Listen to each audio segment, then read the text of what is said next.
Հունիսի 25-ը ապարանի տարածաշրջանի Մելիք գյուղում տոնական էր։ Նշում էին գյուղի Սուրբ Հովհաննես եկեղեցու վերահոսման 30-ամյակը։ Արդեն երկրորդ տարին է ամենայն հայոց հայրապետի օրհնությամբ եւ թեմակալ առաջնորդ Մկրտիչ եպիսկոպոս Պռոշյանի նախաձեռնությամբ այսօրը Մայրաթորից եկեղեցի է բերվում Սուրբ Հովհաննես Մկրտչի մասունքը եւ պատարագ մատուցվում։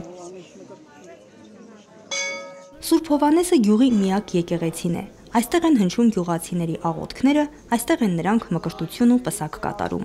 Եկեղեցին է եղել մելիքցիներին միավորողը, երբ դեռ 1890-ականներին ալաշկերտցի մի խումբ գաղթականներ հիմնել են այս գյուղը եւ մի փոքրիկ մատուռ, որը հետագայում պիտի վերակառուցվեր եւ կրեր Սուրբ Հովհաննես Մկրտչի անունը։ Խորհրդային իշխանությունների հրամանով եկեղեցին փակվել եւ չի գործել շուրջ 6 տասնամյակ։ Գյուղի ավագները հիշում են, թե Հայաստանի անկախացումից հետո ինչ խանդավառությամբ մեկնարկեցին եկեղեցու բարեկարգման աշխատանքները։ 93 թվի վարդեվարի օրը կազմակերպվեց հանգանակություն։ Հավաքվեց 17200 ռուբլի։ Այդ գումարը բանկային հաշվով գծվել է իմ անունով, Պետրոսյան Կարնեգիս։ Ծախսվեց 12000 ռուբլի։ Այժմ 5200 ռուբլի սովետական իմ անունով տանն է մնում։ Երբ բացվի, թե ես չլնեմ իմ թորները հաստատ այդ փողը կանցնեին եկեղեցու։ Երբ որ շինարարություն սկսավ, մասնակցում էր գյուղի գրեթե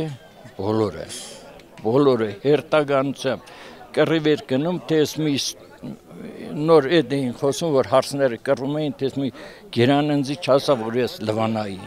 Մեր եկեղեցու մեծագույն սրբերից է Սուրբ Հովհաննեսը, Քրիստոսի գալուստն ավետողն ու նրան մկրտողը, ով չվարանեց, չերկյուղեց Քրիստոսին վկայելու եւ նահատակվելու համար։ Սրբի Քրիստոսասեր կյանքն ու գործունեությունը պիտի օրինակ լինի հավատացյալների համար, ասում է Տեր Հայրը։ Իրանք հաղթանակած եկեղեցին են, մենք զինվորյալ եկեղեցին ենք։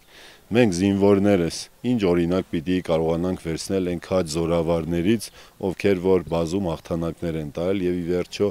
վերջնական եւ կարեւոր հաղթանակը Տիրոջ հետ լինելու, ուրեմն պիտի ամեն անգամ Սուրբ Հովհաննես Մկրտչի կերպարը մեր աչքի առջև լինի, իր կյանքն ու իր օրինակը եւ մենք պիտի ձգտենք նմանվելու իրեն եւ իրենով էլ իհարկե ամենակարևորը մեր Տիրոջը Քրիստոսի։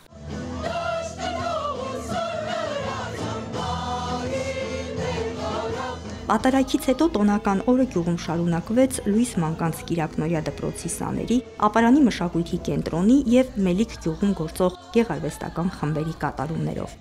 Սոնա Խաչատրյան, Մեսրոպ Ավետիսյան, եկեղեցական կյանք։